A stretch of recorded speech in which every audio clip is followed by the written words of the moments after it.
በእስልምና እምነት ውስጥ ቁርአን ከማክተም ጀምሮ ከጁዝ አልአወል ተውሂድ ላይ ነበር በጣም ትኩረት ማደርገው ምክንያቱም ቤተሰቦቼ ለሁለት የተከፈሉ ነበሩ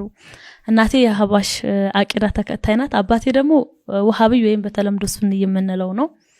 እና የሁለቱንም እምነት ማለት እምነት እስልምና ይባል እንጂ ሁለት አቂዳ ያለው ቦታ እንትን ስለነበረ እናቴ ጋር በጣም ብዙ ሰዓት ስለማሳለፍ ተውሂድ ነበር የተማርኩት ጁዝ አልአወል ጁዝ አሳኒ ሙሐደራ 40 ሐዲስ ንዑስ 30 ኪታቡ ተውሂድ ነበሩና ሁሉም እንደ አረበኛ ልክ ናቸው ወደ አማርኛ ግን እንትን ስንላቸው ሁሉም ጥያቄ ያስነሱ ነበር መስጂድ ውስጥ ጥያቄ በጠየቅን ቁጥር አላህን አትመራመሩት ወይም ሸይጣን ናችሁ ወደሚለው ስድብ ነበር የሚቀነው እና እኔ 11 ክፍል ተማሪኝ ነው ሙሉ ለሙሉ ከመስጂድ ይወጣሁት ቅራአት መቅራት ቤት ውስጥ ማቀራቸው ልጆች ኢቭን ማቅራት አቆምኩኝ እኔም ከመስጂድ መሄድ ቀረሁ